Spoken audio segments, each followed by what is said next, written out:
ایک منافق شخص تھا جو اپنی بیوی کو کنویں میں پھینک رہا تھا۔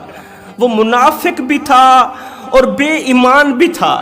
وہ خود تو منافق تھا لیکن اس کی بیوی نیک تھی، بیوی متقی پرہیزگار تھی۔ وہ بیوی جس نے اس کا ایمان مکمل کیا، وہ بیوی جس نے اس کے گھر کو جنت کا ٹکڑا بنایا، وہ بیوی جو راتوں کی تنہائیوں میں اٹھ اٹھ کر خشیت الہی میں خوف خدا میں روتی تھی، اللہ کے حضور سجدے کیا کرتی تھی، وہ بیوی جس نے اسے اس قدر لطف دیا، اس طرح کی لذت دی کہ دوسری عورتوں کی طرف جانے کا کبھی موقع ہی نہیں دیا۔ اس طرح کی اسلام کی مقدس شہزادی کو یہ شخص کنویں میں پھینک ہی رہا تھا کہ اچانک ذہن میں خیال آیا کہ کیوں نہ کنویں میں پھینکنے سے کہیں زیادہ بہتر ہے، اسے جان سے مارنے سے کہیں زیادہ بہتر ہے کہ طلاق دے کر اس سے جان ہی چھڑا لی جائے، طلاق دے کر اس کو اس کے ماں باپ کے گھر رخصت ہی کر دیا جائے، کیونکہ وہ منافق تھا، وہ اندر سے اور تھا باہر سے اور تھا۔ آخر بیوی کو کنویں کے اندر کیوں پھینک رہا تھا اس کی وجہ بھی میں تمہیں بتاتا ہوں۔ وہ اندر سے اور تھا باہر سے اور تھا۔ یاد رکھنا، انسان کا زوال تب شروع ہوتا ہے جب وہ اپنے مخلص دوستوں سے منافقت کرنی شروع کر دیتا ہے۔ جب وہ اپنے مخلص دوستوں سے، اپنے بھائیوں سے، عزیز و اقارب سے منافقت شروع کرتا ہے نا، تب انسان کا زوال شروع ہو جاتا ہے۔ حضرت سیدنا علی المرتضیٰ شیر خدا کرم اللہ وجہ الکریم نے فرمایا، منافق انسان کی 3 نشانیاں ہیں۔ منافق انسان کی 3 نشانیاں ہیں۔ پہلی نشانی، باتوں باتوں پر جھوٹ بولے گا۔ دوسری نشانی، وعدہ خلافی کرے گا، وعدہ کرے گا تو وعدہ خلافی کرے گا۔ تیسری نشانی، امانت میں خیانت کرے گا، امانت میں خیانت کرے گا۔ منافق دوست اور رشتہ داروں سے کہیں زیادہ بہتر ہے کہ بندہ اچھی نسل کا کتا ہی پال لے۔ کتا ہوگا نا، پلید ہوگا، نجس ہوگا، منافق تو نہیں ہوگا، اندر بغض تو نہیں ہوگا، کینہ تو نہیں ہوگا۔ اس لیے میں کہتا ہوں، منافق لوگوں سے سنبھل کر رہنا۔ یہ رو رو کر تم سے تمہارے درد تو سن لیتے ہیں، پھر ہنس ہنس کر لوگوں کو بتاتے ہیں۔ یہ پہلے رو رو کر تم سے تمہارے دکھ پوچھیں گے، تمہارے درد سنیں گے، پھر ہنس ہنس کر لوگوں کو وہ دکھ بتائیں گے۔ اس لیے منافق لوگوں سے سنبھل کر رہنا، بچ کر رہنا۔ تو اچانک اس منافق شوہر کے ذہن میں خیال آیا کہ کنویں میں پھینکنے سے کہیں زیادہ بہتر ہے کہ اسے طلاق دے کر اس کے ماں باپ کے گھر رخصت ہی کر دوں۔ اس نادان کو ذرا بھی خیال نہ آیا کہ اس کا غریب باپ جو اپنی بوڑھی کمر پہ بوریاں لاد لاد کے دن رات ایک کر کے اوور ٹائم لگا کے نہ دن دیکھتا ہے نہ رات دیکھتا ہے، دن کو بھی روزی روٹی کر رہا ہے، رات کو بھی کما رہا ہے، رات کو بھی محنت مزدوری کر رہا ہے۔ اگر کوئی پوچھ لے، بابا تیری چٹی داڑھی ہے، سفید داڑھی ہے، تیرے بازوں میں طاقت کوئی نہیں، تیرے بازوں میں ہمت کوئی نہیں ہے، پھر بھی تو دن کو بھی کما رہا ہے، رات کو بھی کما رہا ہے، کبھی کبھار سکون بھی کر لیا کر، اور رات کو تو اللہ تعالیٰ کی تمام مخلوق سو جاتی ہے، چرند پرند انسان حیوان سب سو جاتے ہیں، ایک تو ہے جو رات کو بھی کما رہا ہے۔ تو آگے بوڑھا شخص چٹی داڑھی والا، سفید داڑھی والا، آنکھوں سے اتھرو بہا کے کہتا ہے، بیٹے میں کیا کروں، میں نے اپنی بیٹی کے ہاتھ پیلے کرنے، میں نے اپنی بیٹی کی شادی کرنی ہے، شادی کروں گا، شادی سے پہلے جہیز کا ہونا ضروری ہے۔ ہائے، اس جہیز جیسی گندی لت نے میرے خوبصورت معاشرے کو گندا کر دیا۔ کل تک جس عورت کی قیمت اشرفیوں سے لگتی تھی، پیسوں سے لگتی تھی، آج اس کی قیمت جہیز سے لگتی ہے۔ زمانے بدل گئے، جہان بدل گیا، دنیا بدل گئی، مگر انسان ویسے کا ویسا ہی رہ گیا، انسان نادان کا نادان ہی رہ گیا۔ بیٹی کے جہیز کی پالش اتر گئی مگر باپ کا قرض ابھی تک نہیں اترا۔ وہ قرض جو بیٹی کے جہیز کے لیے اٹھایا تھا، ابھی تک بھی باپ وہ قرضے اتار رہا ہے۔ جہیز کیا ہے یہ اس باپ سے جا کے پوچھو جس کی بیٹی بھی چلی گئی اور جس کا مال بھی چلا گیا، جس کی بیٹی بھی چلی گئی، جس کی زمین بھی چلی گئی۔ جہیز کیا ہے یہ تو اس غریب باپ سے جا کے پوچھو۔ اس نادان کو ذرا بھی خیال نہ آیا کہ جب بیٹی طلاق کی پرچی لے کر اپنے بوڑھے باپ کو دکھائے گی کہ ابا کل تک بوڑھی کمر پہ بوریاں لاد لاد کے دن رات ایک کر کے اوور ٹائم لگا کے 1-1 روپیہ اکٹھا کر کے قرض اٹھا کر تو نے جہیز اکٹھا کیا میری شادی کی، جس انسان پر اعتماد کر کے یقین کر کے جس کے پیچھے مجھے بھیجا تھا، آج اس نے تیرے ساتھ وفا یہ کی ہے کہ طلاق کی پرچی ہاتھ میں پکڑا کر مجھے تیرے گھر رخصت کر دیا، تو مجھے بتاؤ اس باپ کا جگرا نہیں پھٹے گا؟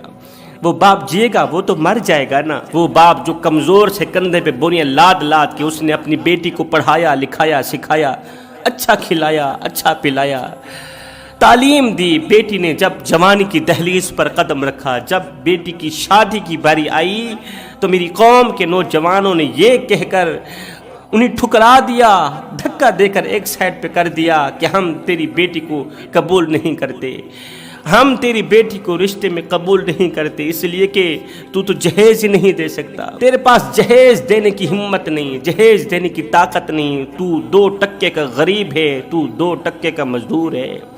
باپ کے پاس جہیز نہیں تھا، جوان بیٹی گھر میں بیٹھی بیٹھی بڑی ہو گئی، بیٹی کے بال سفید ہو گئے، جہیز نہ ہونے کی وجہ سے خوبصورت بیٹی کی جوانی خاک میں مل گئی۔ اور نادانو، سید کو اتنا تو بتا دو، مرنے کے بعد اللہ کو کیا منہ دکھاؤ گے؟ یہی کالی شکل لے کر جاؤ گے؟ یہ کالی شکل کالا منہ اللہ کو دکھاتے ہوئے تمہیں شرم نہیں آئے گی؟ تم اللہ کی مخلوق پر احساس کیوں نہیں کرتے؟ اللہ کی مخلوق کے ساتھ ہمدردی کیوں نہیں کرتے؟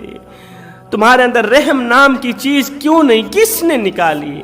اللہ تعالیٰ نے تمہارے اندر رحم ڈالا تھا، احساس ڈالا تھا۔ ایک پل کے لیے سوچو تو صحیح، اللہ تعالیٰ نے تمہیں عقل سلیم عطا کی ہے، عقل سلیم کا استعمال کرو اور سوچو کہ اللہ تعالیٰ نے تمہیں کس مقصد کے لیے اس دنیا میں بھیجا تھا۔ اللہ تعالیٰ نے جس مقصد کے لیے تمہیں اس دنیا میں بھیجا تھا، اس مقصد کا تمہیں پتہ ہے کہ نہیں ہے؟ آخر وہ کون سا مقصد تھا جس مقصد کے لیے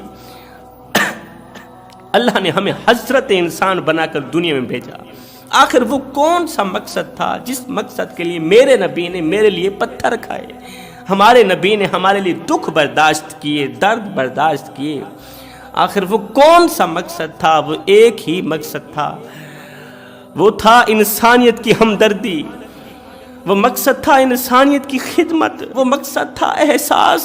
ہے جب سے ہمارے اندر احساس ختم ہوا، احساس مرا، تب سے ہم زندہ ہونے کے باوجود بھی مر گئے، کیونکہ ہمارا ضمیر مردہ ہو گیا۔ ہم نے جب بھی لوٹا بیچارے غریب کو لوٹا، ہم نے جب بھی جھگی کو آگ لگائی بیچارے غریب کی جھگی کو آگ لگائی، ہم نے جب بھی دل توڑا بیچارے غریب کا دل توڑا، ہم نے جب بھی عزت پر وار کیا بیچارے غریب کی عزت پر وار کیا، ہم نے جب بھی عزت والی پگڑی خاک میں ملائی بیچارے غریب کی عزت والی پگڑی خاک میں ملائی۔ اور نادانو، مجھے اتنا بتا دو، مرنے کے بعد مدینے والے کو یہ کالا منہ دکھاتے ہوئے تمہیں شرم نہیں آئے گی؟ تمہیں حیا نہیں آئے گی؟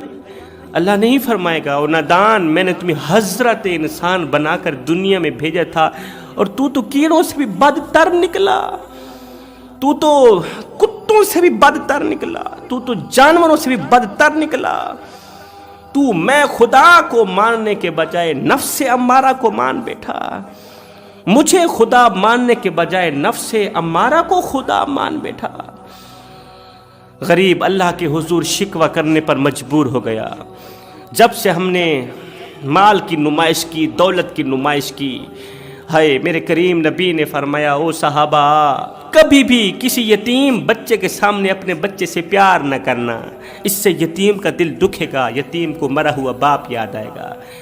فرمایا، او میرے صحابہ، کسی بیوہ عورت کے سامنے اپنی بیوی کی تعریف بیان نہ کرنا، اس سے بیوہ عورت کا دل دکھے گا۔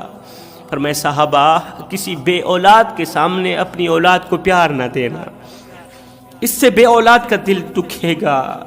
فرمایا، او صحابہ، اگر اللہ نے تمہیں پیسہ دیا ہے، مال دیا، دولت دی، تو کوشش کرنا کسی غریب کے سامنے اپنی دولت کی نمائش نہ کرنا، اس سے غریب کا دل دکھے گا، غریب اللہ کے سامنے شکوہ کرنے پر مجبور ہو جائے گا۔ آج اللہ نے ہمیں پیسہ ہی کیا دیا، دولت ہی کیا دی، ہم نے اپنی دولت کی نمائش کچھ اس طرح کی کہ غریب بیچارے نے سر اٹھایا، اللہ کے حضور شکوہ کرنے پر مجبور ہو گیا، کہنے لگا، ہائے، نہ ہم رہے دل لگانے کے قابل، نہ دل رہا غم اٹھانے کے قابل، ربا تیرے بندوں نے دیے اتنے غم، چھوڑا نہ